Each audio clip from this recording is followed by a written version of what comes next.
Hi everyone, welcome back to my channel Sri Karthik. Actually ఈరోజు Krishnashtami morning చేసిన video ఇది. First ఈ కన్నయ్యని కూర్చోబెట్టి ఒక ప్లేట్లో పసుపు నీళ్ళతో అభిషేకం చేశాను, తర్వాత కుంకుమ నీళ్ళతో చేశాను. నాకు ఇది ఫస్ట్ టైమే. నేను వేరే వాళ్ళు చెప్పిన దాన్ని బట్టి నేను పాటించి చేశాను అనమాట. సంతానం లేని వాళ్ళకి కానీ, మంచి సంతానం కోరుకునే వాళ్ళకి కానీ ఇది చాలా మంచి పూజ అన్నమాట. సో కన్నయ్యని పూజ చేయడం వల్ల సంతానం మంచిగా కలుగుతుంది. అలాగే గంధంతో కూడా అభిషేకం చేశాను.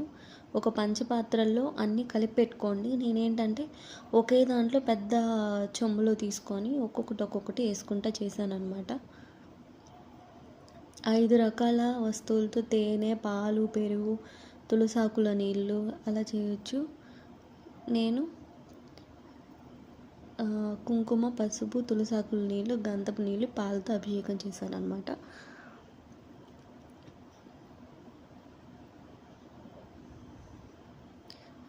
యాక్చువల్గా మా ఇంట్లో పెద్దది ఉంది, ఇంకా చిన్నది ఉన్నా బాగుంటుంది. తులసాకుల నీళ్ళతో లాస్ట్ శుద్ధం చేసి కన్నయ్యని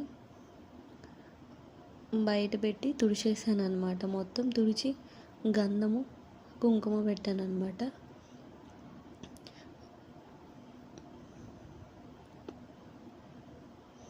తర్వాత ఒక ఏమంటారు దాన్ని, పీట వేసి దాని మీద జాకెట్ పీసు లేదంటే ఏదైనా క్లాత్ వేసి కన్నయ్యని కూర్చోబెట్టాను.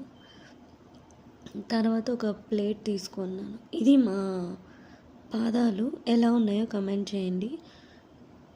అటుకులు, బెల్లము, పాయసం, పాలు ఇవి ప్రసాదాలుగా పెట్టాను. పంచపాత్రలో నీళ్ళు తీసుకున్నాను, ఎందుకంటే సంకల్పం చదవడానికి. ఏ పూజ చేసే ముందన్నా ఫస్ట్ సంకల్పం చదివి తర్వాత చేయాలన్నమాట.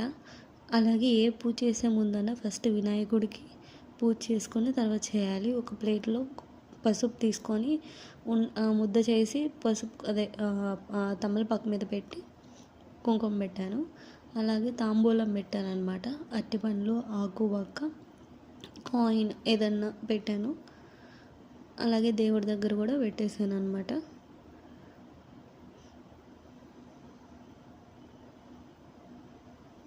కర్పూరం, కడ్డీలు, ఒక్కలు అన్నీ ముందుగా పెట్టుకొని అక్కడే కూర్చొని నిదానంగా నీట్గా చేసుకున్నాను. అలాగే దీపంలో ఎన్ని ఒత్తులు వేయాలనుకుంటున్నారో అని అడుగుతారు. ఒక దీపానికి 3 ఒత్తులు మాత్రమే. తులసి మాల యాక్చువల్గా మా ఇంటి ముందు చాలా చెట్లు ఉన్నాయన్నమాట, వాటిలతో కట్టామన్నమాట తులసి మాలని. ఇది కన్నయ్య పాదాలు చూడండి ఎంత అద్భుతంగా ఉన్నాయో. ఏకంగా కృష్ణుడే మా ఇంట్లోకి అడుగు పెట్టినట్టు అనిపిస్తుంది నేను చూస్తుంటే. బయట నుంచి వేసాను, నా ముగ్గు ఎలా ఉందో కమెంట్ చేయండి.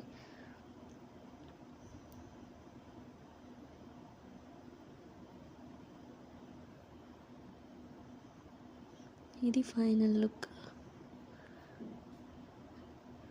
పచ్చకర్పూరం తీసుకొని తీర్థంలో వేసాను. అండ్ నెక్స్ట్ తులసి ఆకు, అక్షంతలు, కుంకుమ అన్నీ కలిపి పెట్టుకున్నాను. ఫస్ట్ దీపం వెలిగించేసి ఒక్కొక్క కుందనికి ఒక్కొక్క ప్రమిదకి 3 ఒత్తులు వేసుకున్నాను అనమాట.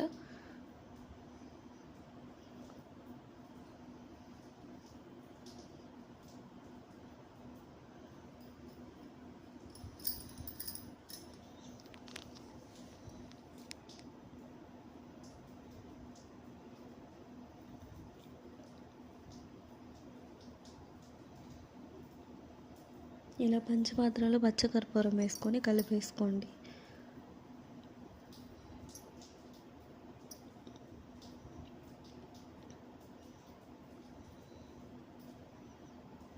దీపాలు వెలిగించేసిన తర్వాత పైన దీపాన్ని కూడా వెలిగించేస్తున్నాను. దేవుడి దగ్గర కూడా వెలిగించాలి కాబట్టి 2 వెలిగించేస్తున్నాను. 3 దీపాలు పెట్టాను అనమాట. ఒక్కొక్క దీపానికి 3 ఒత్తులు వేసాను.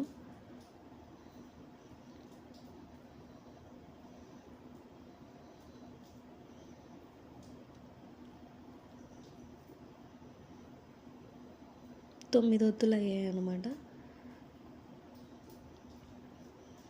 అయిపోయింది.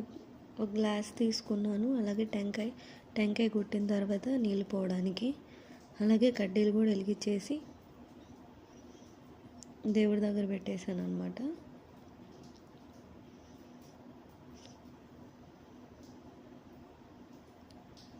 అక్షింతలు ఎందుకంటే కృష్ణాష్టమి అంటేనే 108 నామాలు చదవాలి కాబట్టి అక్షింతలు వేస్తూ చదువుకోవాలి. ధూపం ఇచ్చేసాను దేవుడికి. అండ్ నెక్స్ట్ సంకల్పం తీసుకోవాలి. సంకల్పం తీసుకుంటే వీడియో చేయడం కష్టం కాబట్టి సంకల్పం మంత్రం గూగుల్లో ఉంటుంది, చూసుకొని సంకల్పం తీసుకోండి. ఏ పూజ చేసే ముందన్నా ఫస్ట్ వినాయకుడికి పూజ చేస్తాం కాబట్టి ఫస్ట్ వినాయకుడికి పూజ చేసి తర్వాత కన్నయ్య 108 అష్టోత్తర నామావళి ఉంటుందన్నమాట. అది శ్రీనిధి అనే ఒక యాప్లో ఉంటుంది. దాని లింక్ కావాలని చెప్పండి, నేను బయోలో ఇస్తాను. ఇది ఫైనలీ నా కృష్ణాష్టమి. టోటల్ పూజ అంతా 8 కల్లా అయిపోయింది. దీపాన్ని సమర్పించేశాను. నెక్స్ట్ ఫైనల్ హారతి ఇవ్వడమే పెండింగ్. హారతి ఇచ్చి టెంకాయ కొట్టేసుకుంటే పూజ అయిపోయినట్టే అనమాట. మార్నింగ్ అన్న చేసుకోవచ్చు, ఈవినింగ్ అన్న చేసుకోవచ్చు. మార్నింగే చేసుకున్నాను ఎందుకంటే ఈవినింగ్ వరకు ఉండలేం కాబట్టి కొంతమంది మార్నింగ్ చేసేసుకోవచ్చు. హారతి ఇచ్చేసాను కన్నయ్యకి. అలాగే పూజ రూమ్లో ఉన్న దేవుడు అందరికీ హారతి ఇచ్చేసి లాస్ట్గా టెంకాయ కొట్టాను. టెంకాయ తీసుకునేసి హారతి చూపించేసి టెంకాయ కొట్టేశాను అనమాట. టెంకాయ కొట్టి దేవుడికి అటువైపు ఇటువైపు పెట్టేశాను. ఇంతే మా కృష్ణాష్టమి. ఎలా ఉందో కమెంట్ చేయండి.